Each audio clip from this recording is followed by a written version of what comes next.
The following podcast is brought to you by the Johners Podcasting Network, found exclusively at WrestlingWithJohners.com.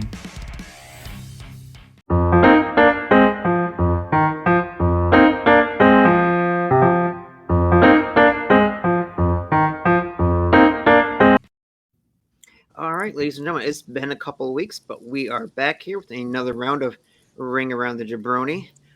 Making his ring debut, we got the hot one, Jay Manacho. How are you doing this evening? I'm doing great. How are y'all doing? Good, and of course, he's representing the Buckle Bomb. He's got the logo right up in the corner there. Representing the AEW Are You Elite Buckle Bomb Collaborative, we got the All Elite Bearded Genius, Gary Joe. How are you this evening? Fantastic, but I will say, since I've been on here now 3 times, I'm going to throw in the towel because no one Jelvin, he's going to make me eliminated quickly. So, oh, no. No. I had to say second that, appearance, we have Curtis Rich, the Ontario Gumby, who ran away with it last time, getting a point on every single question. So, and I'm looking to do it again. Now I have more reasons to lose. I was scared. Now I'm really scared.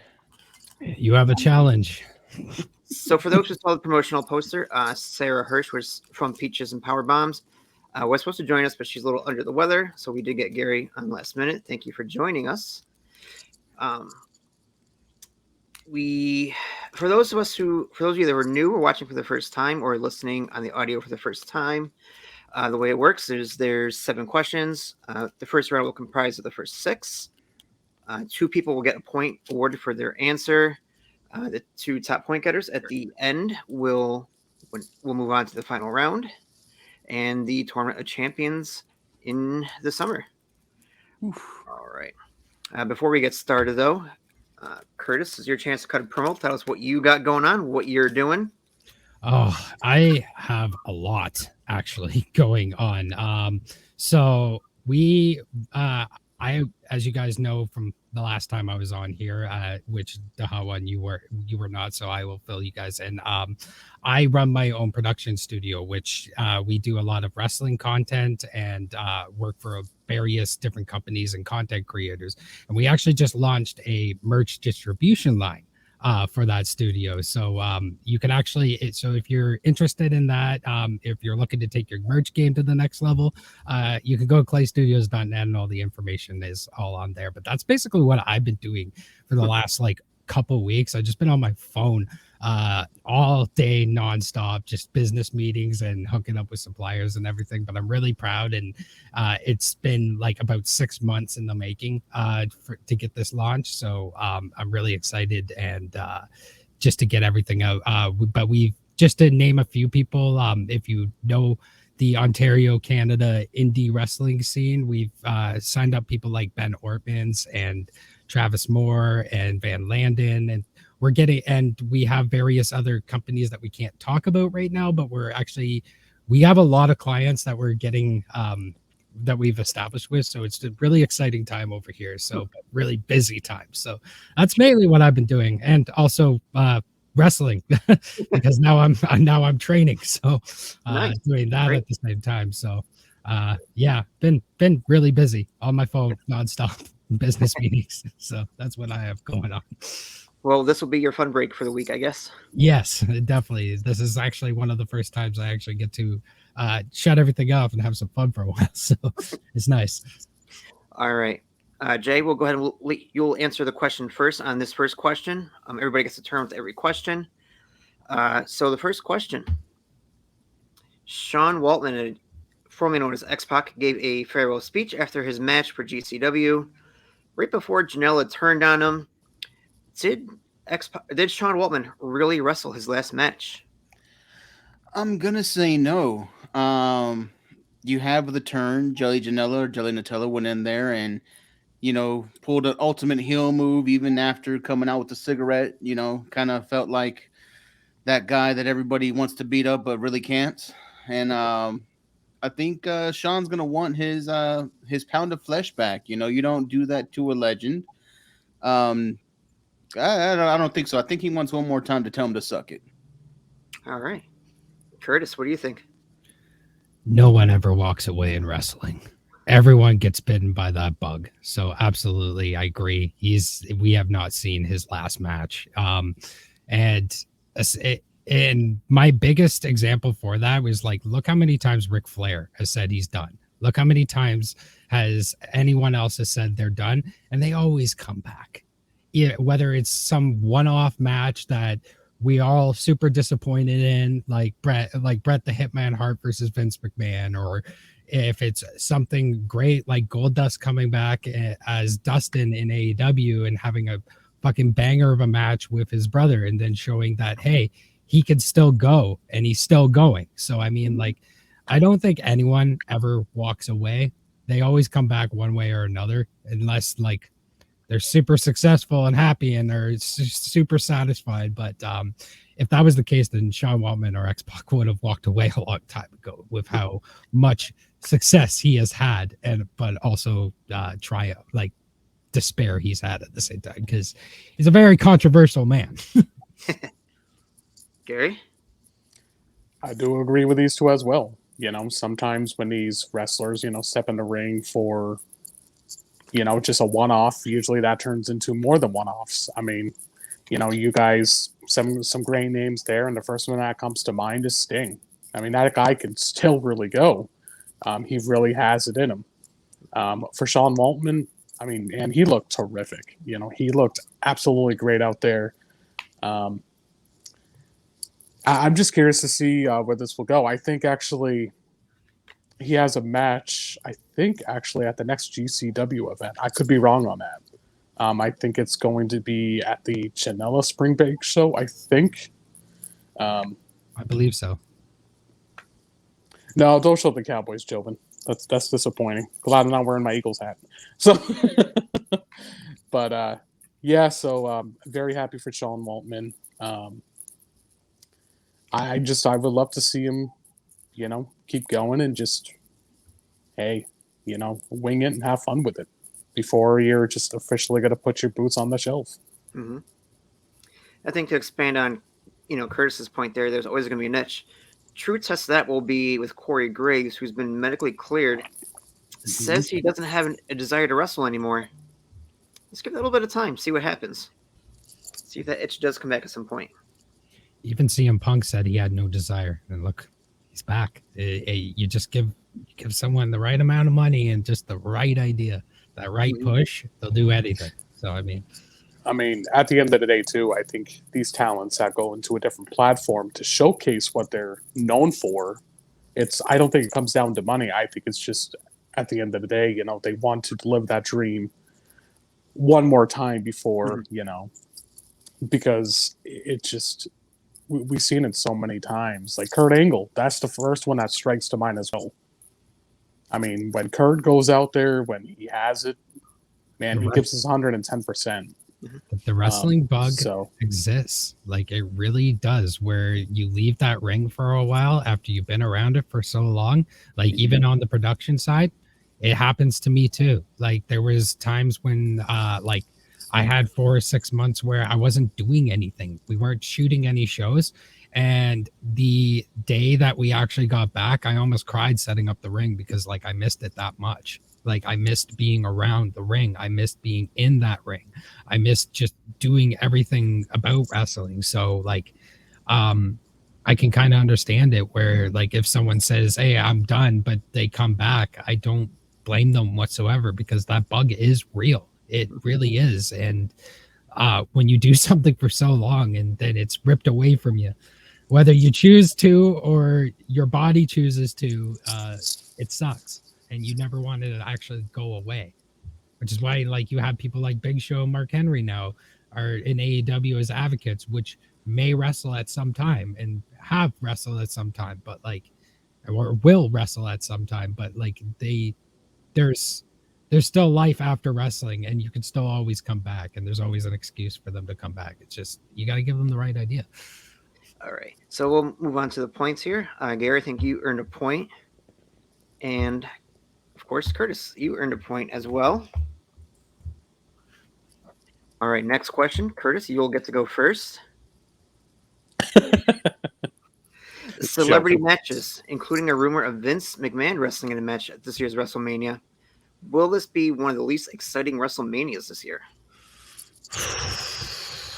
That's a hard one because, like, when you look at the history of WrestleMania, celebrities have always been a factor, especially in the earlier days of WrestleMania. Now, saying one of the least exciting, yeah, it's pretty up there. It feels like a very copy paste of the last 4 years.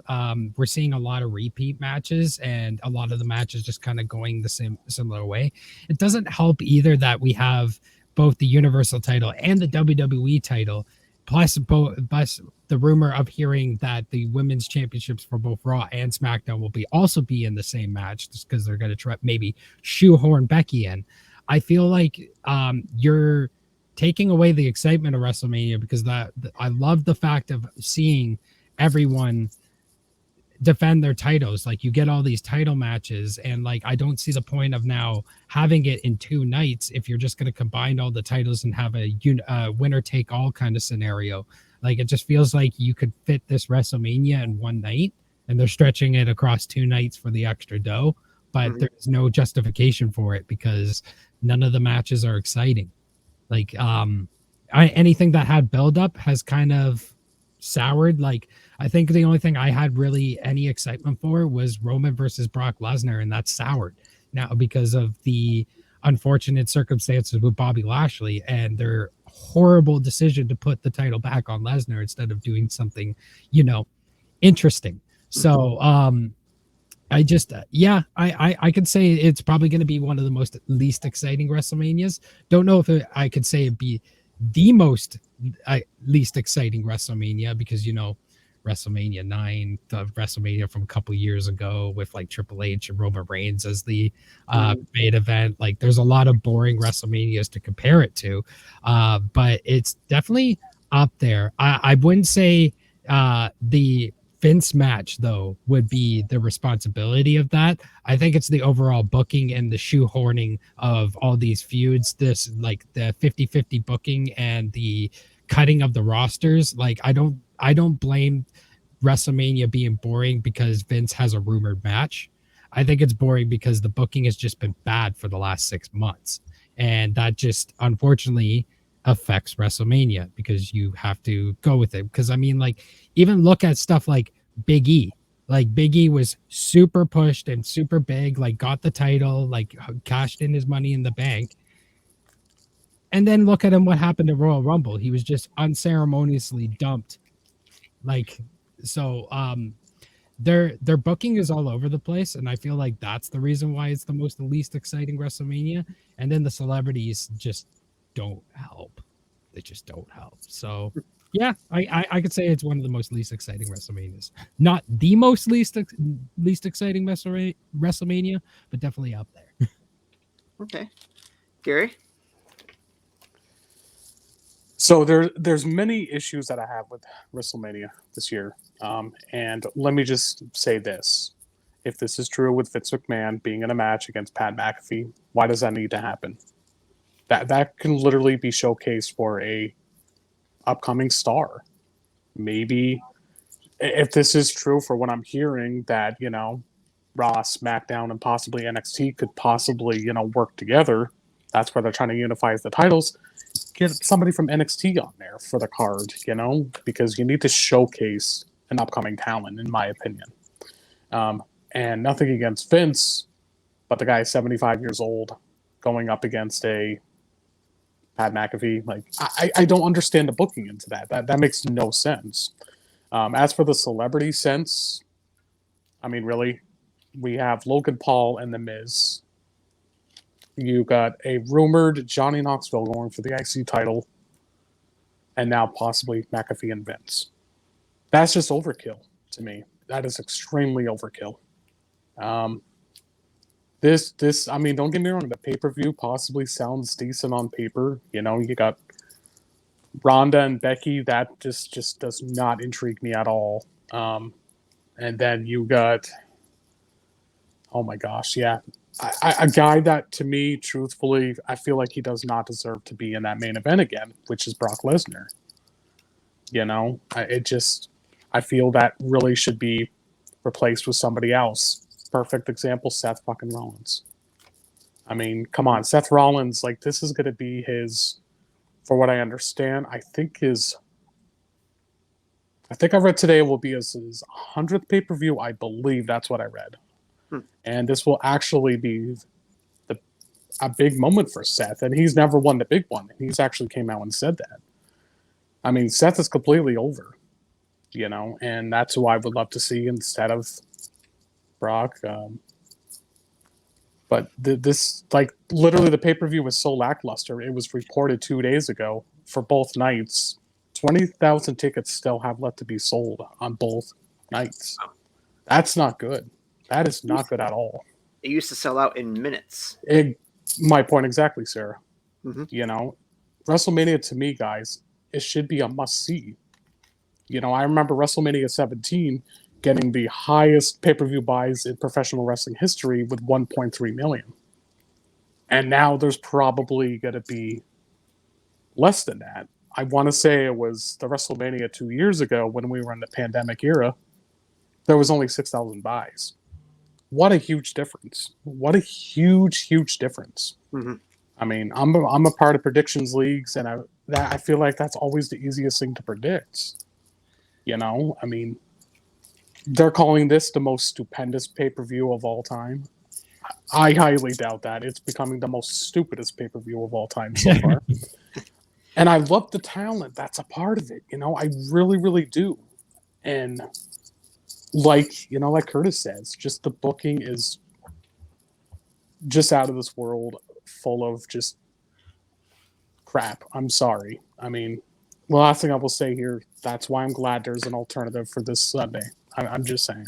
Could you say it's insulting our intelligence? Yes, very much. I say that all the time. All right. Well, we'll move on to someone who is attending WrestleMania this year. Jay, what are your thoughts? You look into the annals of time, and it's going to show you one thing. Vince McMahon just cares about people kissing his ass. That's what WrestleMania is. It started as the showcase of the immortals. The way for Vince to say, hey, territories, look at all my toys I took from you. These are my matchups. They're happening in my backyard.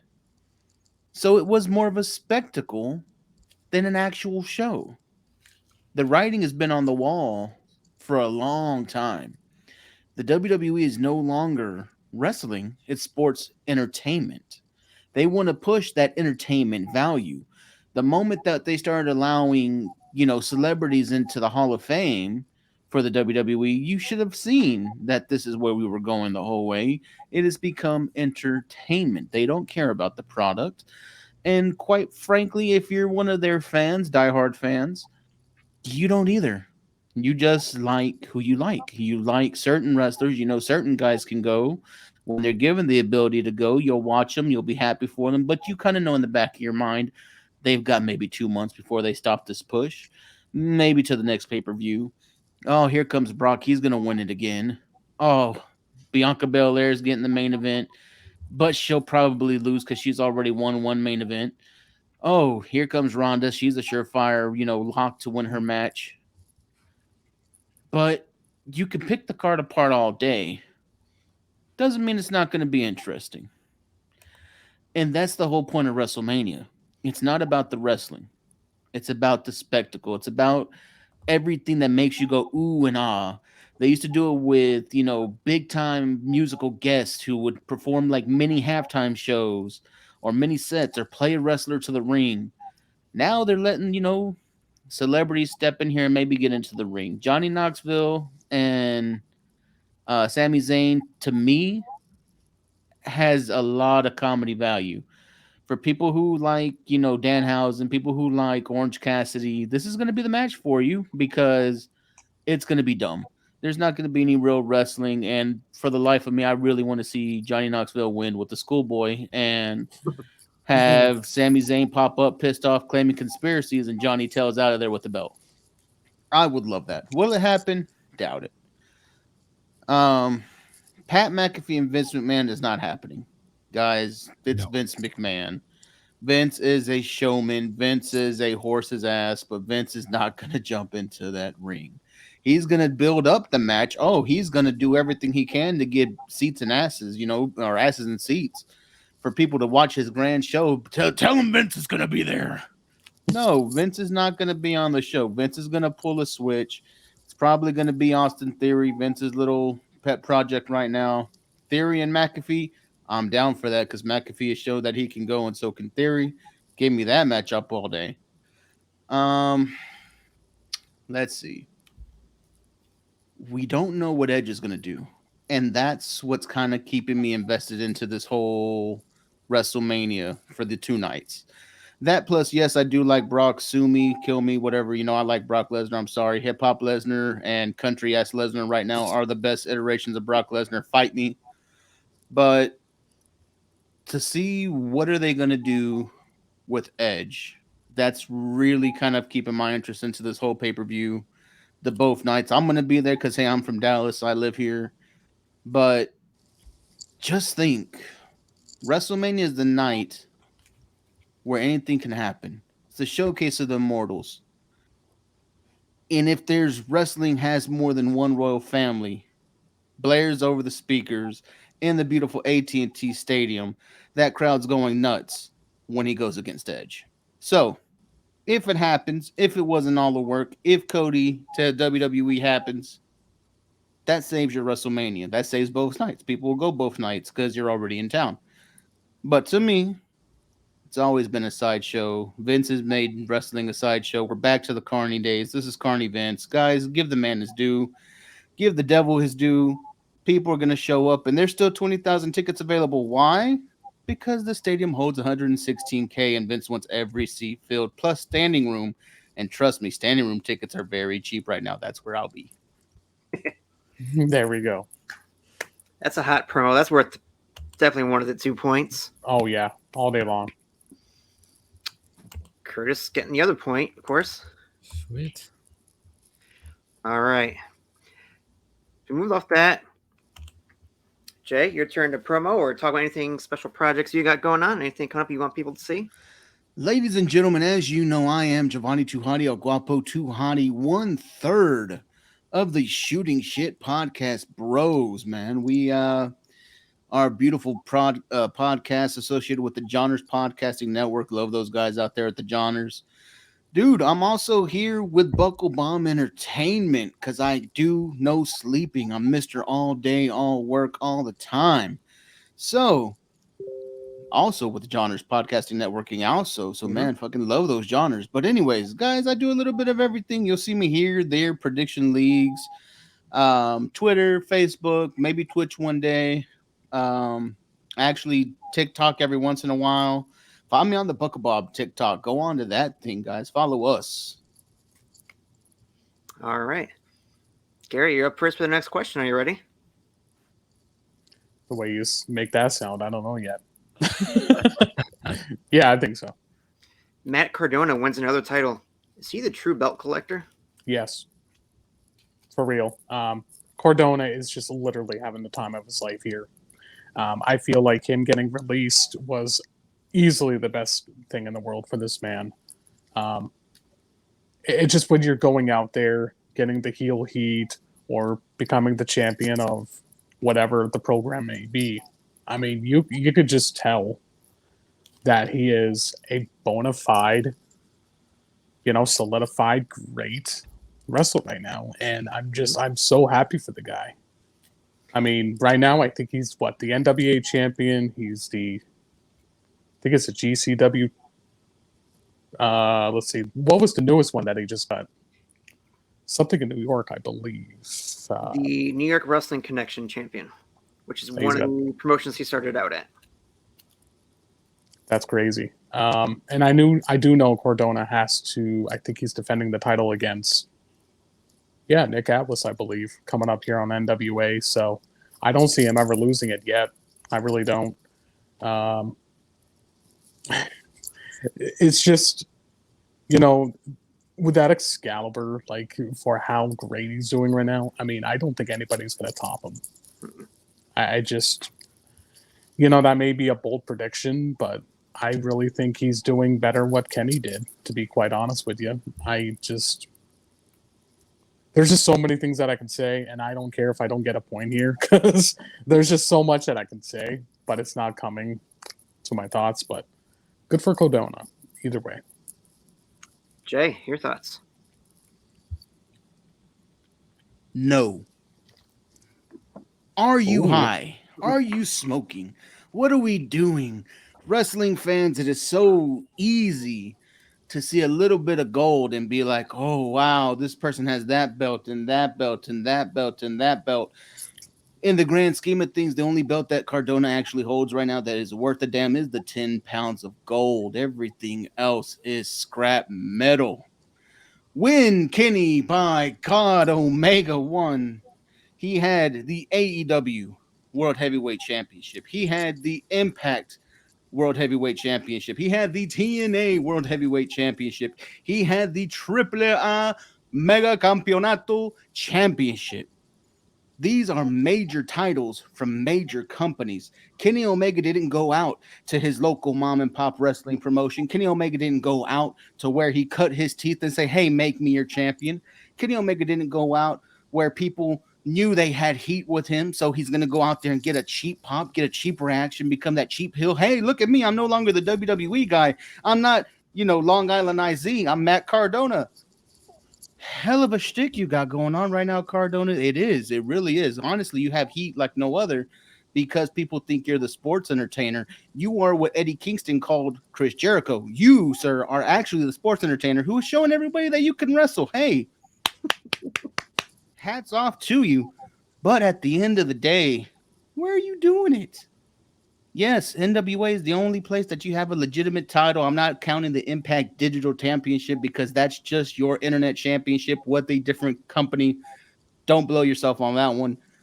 Kenny Omega did it with all mega companies. He didn't have to go back to grassroots indies wrestlings and to take their belts. Mind you, he could have, but he didn't. Kenny Omega could have, and he didn't. But Cardona having a hell of a run. He's having the run of his lifetime. Because if you look at it in a perspective way, Cardona could either be going for the 24/7 title or all these belts that he now has around his waist. I think he made the right choice, but calling him the belt collector, it's a bit of a stretch because, yeah, you're doing well in AAA, but Kenny did it at the majors. Curtis, two very different views. Can't top that one. I'm going to go with Joe Win already.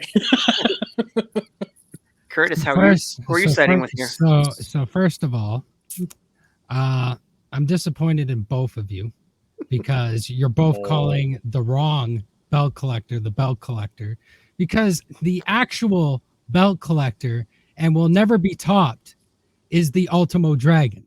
And until you specifically hold over 8 belts at once, you are not a belt collector. You are going and following underneath the Ultimo Dragon did years ago.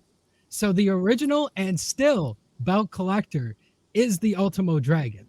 Now, I do agree with you in a sense that Kenny Omega did it on a national TV scene, but how dare you discredit any independent promotion's title? Because remember who holds those titles before they go into those major promotions like NWA, like WWE, like AEW, and who held those titles before they went and to major companies and made their titles something. Those titles mean something regardless whether you think they're scrap metal or not, because some of the greatest legends have held independent titles around the world and they mean something. So when someone grabs them, they carry that lineage that those people in that mainstream ended up actually making into something. So those titles do mean something. They're not just scrap pieces of metal. They were held and are held and still held by legends, by absolute legends and legends in the making that you are still seeing and coming in every single day. So independent titles, I don't agree that are scrap metal. How dare you discredit all the independent wrestling companies that have titles? Now, the only thing I can agree with them is when you're saying you're a world heavyweight championship, but you don't defend that title around the world and you're an independent company. That's a scrap metal, and that could be a shoot, but you know what? I don't care. Don't call your title a world title if you don't defend it around the world. But to the original point, no, Matt Cardona is not the belt collector. The Ultimo Dragon is the belt collector, and I will stand behind that. I think this is a first for Ring Around the Jabroni. All disagreements all around the panel. That's different. Yeah, I mean, all good arguments too. But Oh, that's tough. Ultimo Dragon reference gets a point, and Bias. Another point. It's a hell of a point. I wanted to go Ultimo, but I wanted to fight for Kenny. Kenny did great, and I love Kenny, and I love how he basically took Impact's title and really made it something. It's unfortunate what happened with AEW's partnership with Impact, and it didn't really work out. But I mean, that was an exciting 6 weeks of television. You can't tell me it wasn't. Yeah. All right, Jay, you're up to go first on this next question. Lots of new promotions popping up. With so many popping up, a couple this year alone already, more slated to open up. Can they all survive in this potential new golden age? We're in a rare field for wrestling right now. We're in this rare field where people who didn't like wrestling for the longest came back to wrestling. Whether that be for AEW, whether it be for somebody in WWE, Impact, whoever, whatever grabbed their attention, there's a lot more eyes right now on pro wrestling than there has been since, I dare to say, the late 90s. Because ruthless and toothless aggression almost killed everybody. But I would love to see it all grow. I would love to see it all prosper. But the running theme in wrestling is everyone's not going to survive. That's what happens. You have, territorial system the way it happened. Vince took over because he took all the big stars. Right now, a lot of the indie promotions are doing well because they're sharing talent, which is the model that ROH is going to do when they try to come up. They're not going to have any, solidified contracts. They're going to just have an open door. I think that's the base of the future. You're able to keep your name if you're able to pay for your talent. It's not a bad way to go. But you see these guys doing the same thing with Terminus Wrestling. We'll see what Control Your Narrative does. But I think that there's bound to be some that don't work out. Case in point, I like Terminus because I'm a big fan of ROH Pure. Terminus is pure on crack. A little bit more stricter than the Pure rules. But that's not for everybody. I know Gary Joe down there doesn't like Terminus too much. No. Which is fine. It's not his cup of tea. Same way that AEW is not everybody's cup of tea. WWE is not everybody's cup of tea. But with all these options, you find your cup of tea and you drink it. The good thing is you're all drinking tea, meaning we're all watching professional wrestling at the end of the day. Find the one you like and watch it. Help your local promotions. Hell, I'm a big fan of Warrior Wrestling. I don't even live in Chicago, but I love that promotion. I've gone to like 3 shows. But yeah, I it's just the nature of the beast. Everyone won't survive, but they're doing what they can. Good points. Curtis? Honestly, it really depends on who's running the promotion and the minds behind the promotion. I can tell you specifically working with independent promotions and even new ones that are starting up. It really depends on if they have their business together, if they have their budget together, if they have a realistic expectation on that budget. I won't name names, but I am working with one of these new promotions that already knows right out the gate they're not going to make much money, if not at all, if they're only going to break even for the next 3 months.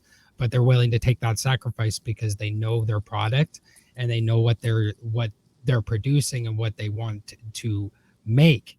That I went with them because I know they're going to be successful because the right minds behind it and the people that have the vision for it. So I feel like these promotions can survive. It just really depends on who's running it, the budget behind it, the team behind it, because that all matters. Because it's not just one person. It's easy for someone to create a promotion. It's so much harder to actually get a consistent team that knows what they're doing. So I feel like they can. it just, like I said, it's circumstantial depending on what they can, who's behind it and what the minds are running it. Gary? My personal opinion, the first thing that comes to mind is what a perfect time to be a wrestling fan. It really is. I say that because with these options, and this is why I love AEW, is because it's really given me the mind sense of, okay, this company is a lot better because it feels more lively. Or then you watch Terminus, but at the same time, you love who's on the program. You know, Jonathan Gresham is a perfect example. You know, he's giving back to those wrestlers that could use maybe a payday or that really wants to get the itch to go back in the ring and show what they can do. You know, you got, excuse me, then you got Defy. I finally have been getting into them because of the new signing from AEW, which is Nick Wayne. Damn kid is good. Very good. So seeing all these, you know, new and upcoming promotions, it's making me be more invested, not only in wrestling, but it's getting me more invested with that talent. Because let's say someday, which I interviewed this man twice and I love him dearly, Chandler Hopkins, if he goes to WWE someday, that gives me a reason to watch WWE. And I'm like, cool, I like this. So, and I don't want to sound like I'm all biased, you know, because, you know, I want him to go into the promotion that I like, but it's awesome, you know, and it's like the Control Your, what is it, narrative or whatever, with EC3 and Strowman, or Sheffer or whatever his name is. Good for them. I mean, I'm kind of curious to see what they're all about too. So I definitely will actually plan on ordering that, see what they can do. And like GCW, it just, that is literally just, to me, it's like an ECW 2.0. But truthfully, it's that damn good. And again, that's what I love. There's, like Joven said, not every company is your cup of tea that you want to, you know, drink and enjoy. I mean, you've got different flavors of wrestling, you know, and it's just, it makes me that driven to enjoy wrestling. You know, I want to enjoy the wrestling for maybe the wrestling community can finally get along. You know, that's what I want these wrestling companies to do, is finally get all of the wrestling fans around the globe to finally rejoice these amazing companies and to all get along, and let's just enjoy what we have. Trying to think. Oh, you know, I'm very excited for with the new revamp of ROH. Curious to see what they will do. And a very underrated promotion. I watched it on the 26th of February. I saw the new MLW show. I mean, how could you not love seeing Ricky Steamboat? I mean, that was such a cool thing for him. You're having, I think it was Ricky, I want to say, from, can't think of the tag team's name, unfortunately, on top of my head. But the damn guy can still go too. So it's, again, you know, we already had a discussion about, you know, the, you know, part-timers and these, you know, past-timers just coming in here and doing what they are doing. But I'm just excited for all these promotions for me to enjoy wrestling. So it's that's what matters to me. So, and at the end of the day, you know what? It's great that we got more options and alternatives. Exactly. Because for the longest time, WWE was the number one brand, and they still are. And I'm not afraid to admit that, you know. But at the end of the day, we always hoped there could have been a scapegoat, and now that we have that, you know. And Joven is probably the biggest supporter for indie wrestling that I know. You know, and that's why definitely check out Indie Darling podcast. I don't know if that started yet, but go Joven for that one. So, all right, I want to cut you off there just for time wise. So we're going to award the points. Both these guys gave more specific examples. Jovan, you're going to get a point here, and Gary's going to get the other point.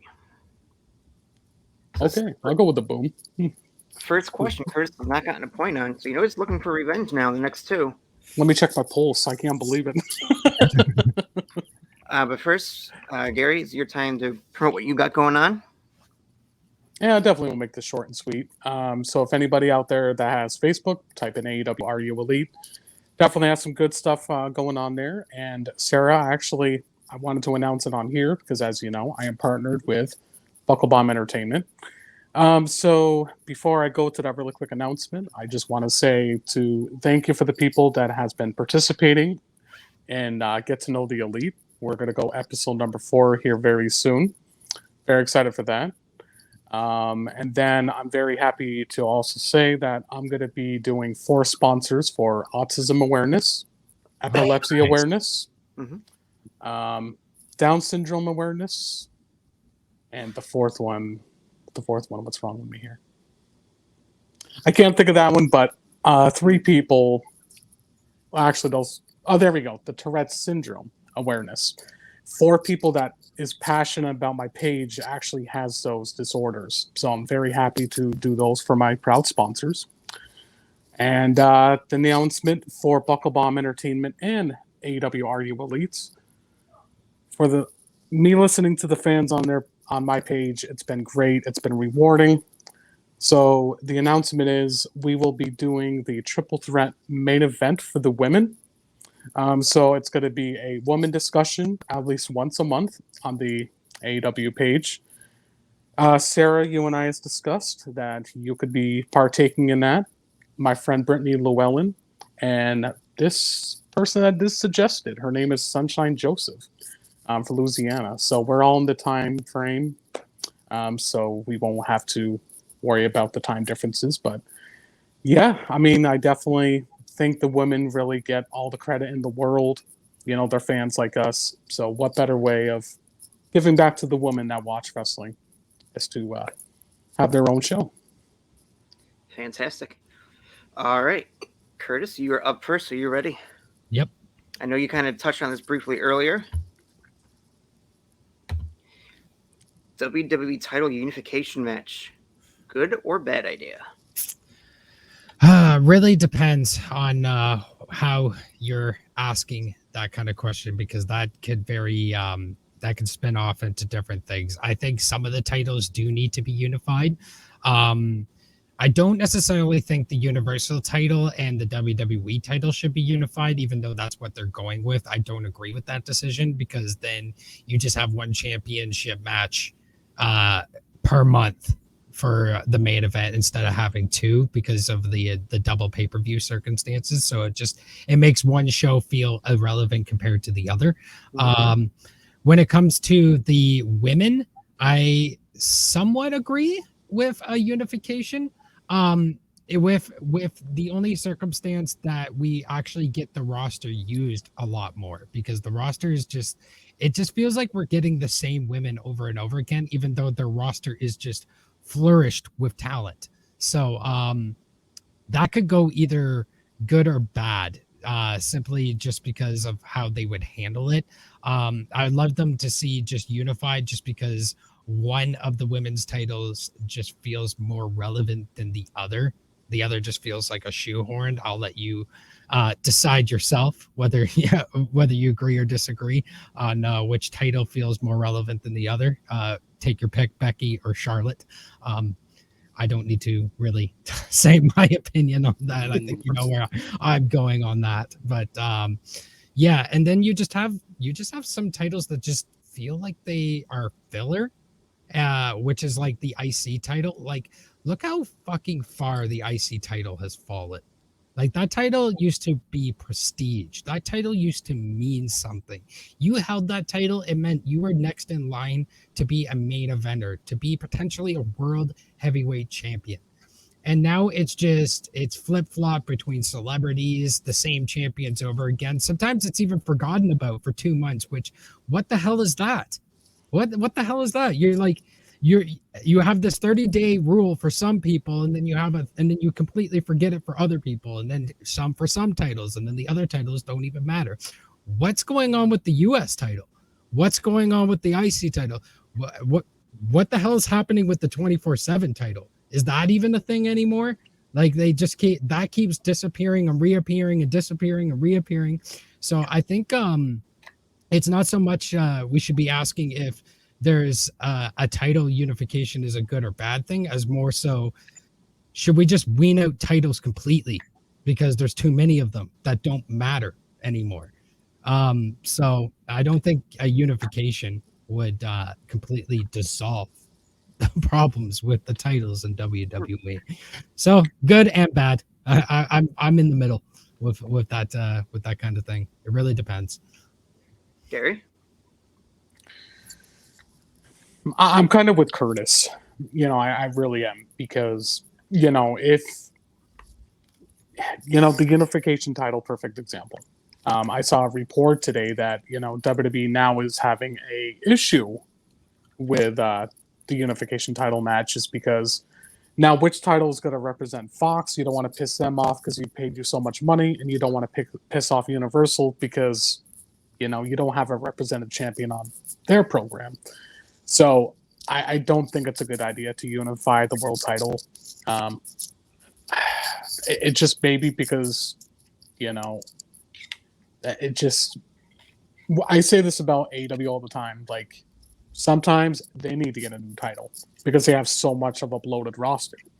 WWE is going to realize that same mess is if they're going to unify some titles, they're going to get in the same situation where it's so damn bloated. Like, who's really got to be next in line? It's just, it feels like it would be the same people as well. I wouldn't want to see that. I do agree with Curtis, though. Like, the women's tag titles, I think those are the ones that should be merged because, like, there's really not a believable team that I can think of at this time. I mean, there was just a random title match announced for Mania, and, nothing against Naomi and Sasha, but that makes no sense to me. It's just, everything feels at random. But yeah, merging the titles, I get it. WWE has over 20 titles, with all their programs combined. That's a lot. But I don't know. I don't think it's a good idea. I really wouldn't, because there would be so much men and women really lost in the shuffle. They really, really would be. So that's all I got to say on that. I don't know. But go ahead, Joven. Okay.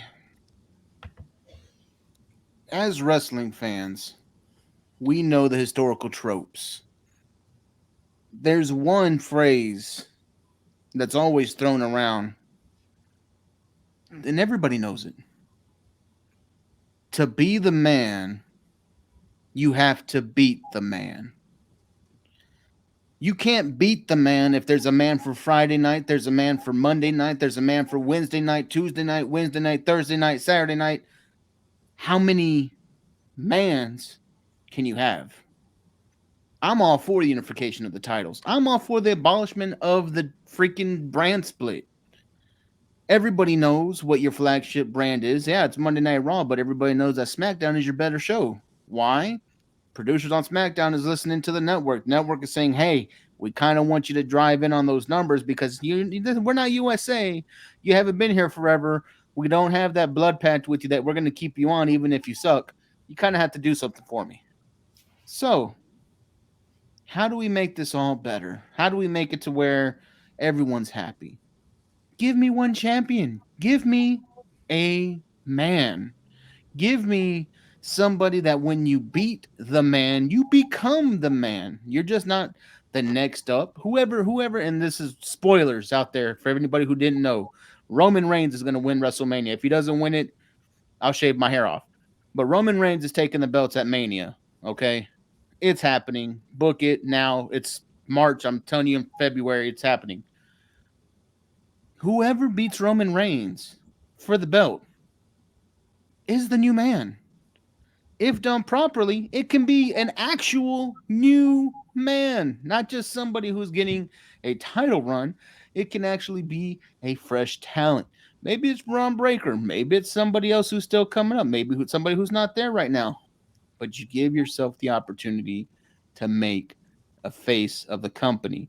Another one that they could ride to the dirt for 10 more years like they did with Roman Reigns. Because, ladies and gentlemen, I don't think Roman has that much longer left.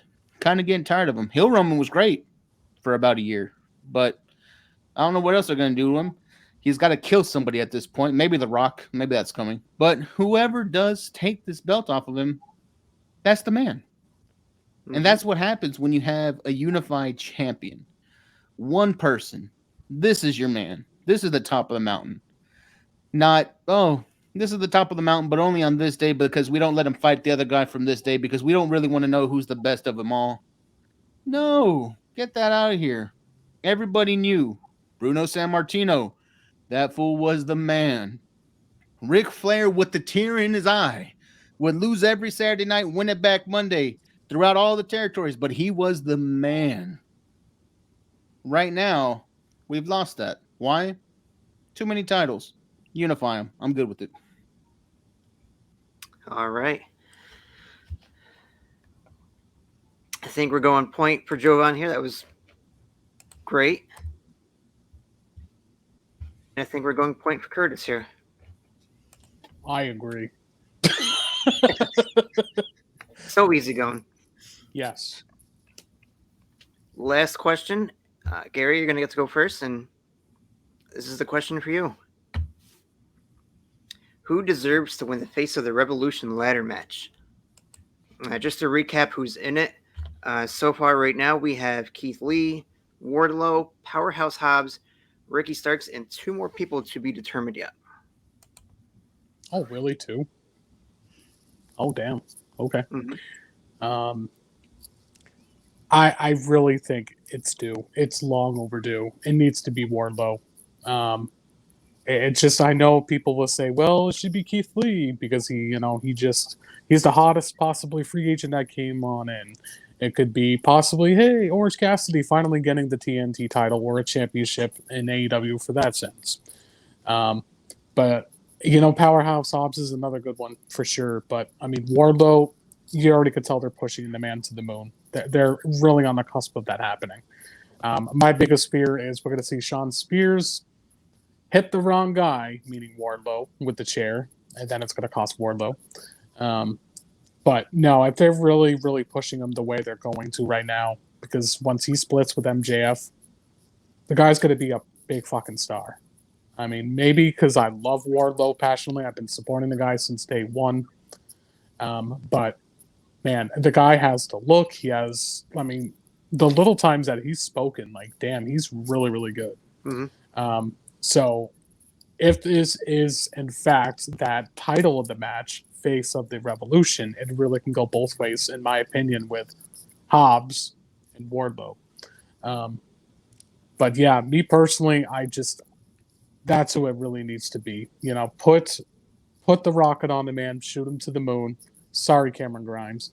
But, it just, he has it all, man. I mean, I loved his interview with Chris Van Fleet, where he says the first thing that he wants is the TNT championship. That's what he wants to really elevate his career. I mean, my 64-year-old mother literally does the symphony thing now, and he's getting over. And I thank the Jersey crowd for doing the Wardlow thing, and now everybody's catching on to it. And he's meant to be in this position, and I really hope they run away with it.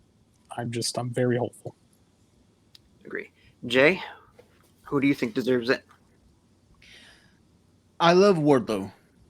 I really do. I am a big-time fan of the War Dog. But it's not his story. It's not Wardlow's story right now, man. Wardlow's story is going through MJF. We all know that's where the path leads. He gets a major face when he gets out of MJF. Maybe we see something happen at Revolution. Maybe Wardlow's the reason CM Punk wins. Maybe we start to get the breakup, and then he starts his whole feud with MJF, which they can drag out till Double or Nothing. But for that all to happen, he can't be the face of the Revolution. So, for that reasons, like on Shark Tank, I'm out on Wardlow. Powerhouse Hobbs hell of a story. I love his story. I really do. And this is I'm a person who honestly, when he came out, debuted, I didn't like Powerhouse Hobbs. I didn't like, the build. I didn't like some of the movement. He's growing on me. I'm liking him a little bit more. Orange Cassidy does not ever need to hold a title in AEW. I will die on that hill. There is one true face of the Revolution to me, and he's not going to win it, unfortunately. To me, this will be a big coming out party for Ricky Starks. I feel like Ricky Starks has been long overdue. He has the look. He's got the mouthpiece on him. Cuts a mean promo. He's good in ring. Ricky has the fan base. He's got it. Ricky has it. Ricky gives me the Rock vibes. But it's not his time yet. And what's holding Ricky back is Team FTW. So maybe if we'll see him go through them, drop that FTW belt that shouldn't be sanctioned by AEW. Anyways, move him on. Let him do something better. All of that to say, it is time that we bask in his glory. The man who was treated unfairly in his other company, a man who wants to become the face of the Revolution. The original face of the Revolution, I mind you, came from that company, was also mistreated in that company. They took him and put stars on his face and called him Stardust. He became the first actual face of the Revolution. He's gone. You bring in somebody new, somebody that when he took his shirt off, that was all the validation he needed. Not the years of wrestling, not the fact that this whole building is screaming Keith Lee. Not that he is just glorious, but the fact that they let him be him. Keep an eye out on Keith Lee. That is the face of the Revolution. That is a man who's going to show you why he was misused, how bad he was misused, and that it is time to bask in his glory. Joven, I swear it's a promo with you every time. It's the only way I know how to work. Curtis? So I'm going to double down on the Keith Lee, but not for the same reasons. I don't think it's Keith Lee's exact time to be TNT champion yet. Now, the reasonings for Wardlow, yes and no. I do believe it will be his time when he separates from MJF. But what I'm thinking is going to happen is MJF is going to be the next TNT champion. One way or another, he's going to be the one that takes it off Sammy. And Wardlow is going to be waiting his time, which is why he's planting the seeds. I want to be TNT champion. Because what will MJF do with that? He's going to go after the TNT champion. And you're not going to have a huge baby face against a huge baby face, because that's just not going to make a very compelling story that you want to make into a main event, all out or all in, or whatever you want to call the next pay-per-view, because they keep changing the name, or Double or Nothing. You want to save that for your one of your big main 4 events. So I think Wardlow's time will come when it's the MJF split, and it will happen when MJF becomes TNT champion, because he won't become world heavyweight champion for at least another year or two. They'll wait until they re-sign him, and they'll give him a championship to make him re-sign. That's how they're going to get him in 2024. That's kind of something that I speculated too. Yeah, so I think Keith Lee will get it simply because you want to build him up as a big major star, and who better to build him up as a major star, because now that Cody Rhodes is gone, Sammy Guevara is going to be that next person to build people up and build the lineage of the TNT champion. I mean, like, look at the matches he's been having. Like, he's killing and making everyone stars. So I mean, if you're going to set someone up to become another star and really push that person to the next main event, definitely choose Keith Lee, because he'll have the most benefit out of it. I don't think you should put the title on him because it's too early, but they'll have a banger of a match, and we all know Keith Lee can go. So Ricky Starks too. I also really love him, but it's just he has to break away from FTW because it's just the FTW thing's just not working, or at least it's just not working for me. If you break him up, it's like you said, he could become the next Rock, just with how charismatic and really great on the mic he is. So, but he needs to split from that really, really terrible faction he is stuck in right now. So, yeah, bask in his glory, Keith Lee, 100%. Hell yeah. I want to be against it either way. I love Keith Lee. So, I mean, really good answers from everybody. I think everybody could have gotten a point.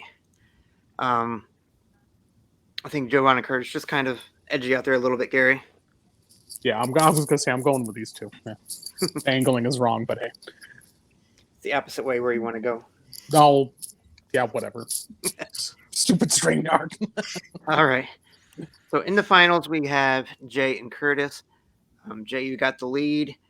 You get the choice. Do you want to answer first, or do you want Curtis to answer the final question first? Curtis, I am a gentleman. You can go ahead. All right. All right, Curtis, you're up first for the final round. Britt Baker says since the Lights Out match, she has been bigger than Thunder Rosa. Agree or disagree?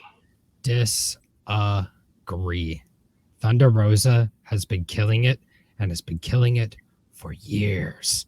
And she literally really built up NWA's women's division and just doing so much for every promotion that she's killed it in. So Britt Baker, nothing to discredit her. Britt Baker has been doing a lot over the last year. She really, really had a great 2021.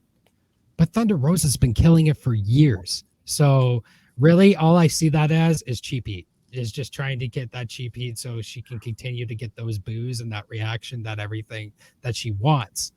But that statement is not true. Thunder Rosa is so much bigger and is on such a higher pedigree and a higher level than Britt Baker that Britt Baker is still catching up to her. Jay? Disagree. Britt Baker has that Stone Cold Steve Austin lightning in a bottle. Everybody got behind DMD like they did Austin 316 because it's something cool to say. It's something that you could write on your posters nice and easy. But when it comes to the work rate, DMD falling a little short for me. I know she's women's champion. She's Wrestling Observer's champion, number one spot women, best women's match ever. She's done this. She's done that. But how can you say that your career is taken off after a match that you've lost to Thunder Rosa? Yes, your trajectory went straight up because in AEW lights out matches doesn't hurt your scores. It doesn't hurt your run-loss records, which do matter. But the eye test says something different. While Britt Baker was still building her croonies with Rebel, with Mercedes Martinez and Jamie Hayter, Thunder Rosa has been out there killing it. She has her own freaking promotion, Mission Pro Wrestling. She is the Warrior Wrestling Women's Champion. She's been putting on bangers in GCW. I mean, her and Allie Catch in Texas, mind you, Texas, that stole the show. Yep. So many people.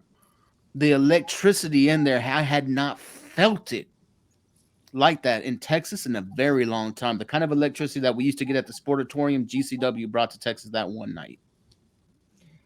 I want to add to my point too that, mind you, Britt Baker was the very first AEW woman to be signed at AEW, and look how long it took her to get to where she is now.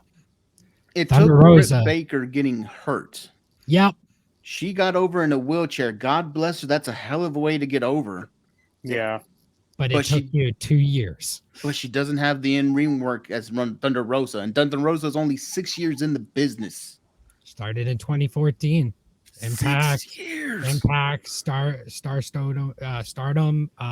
fucking NWA. Yes. She's filled it everywhere. So, I mean, she has the experience over Britt that is just, it's night and day. it's like I said, I feel it's cheap heat for that statement. I don't agree with Britt. You're not anywhere close to Thunder Rosa. No, and she knows that too. Oh yeah, she definitely knows Look, that. it's the MJF. She's better than her, and she knows it. I think great close to the show. Great points. I think, Jay, you took this one by a slight edge. So congratulations. We'll see you back. Of course, tournament champions this summer. But of course, we'll have you on again way before then as well. And that goes for everybody here tonight. Thanks for joining us, everybody. Enjoy the rest of your night.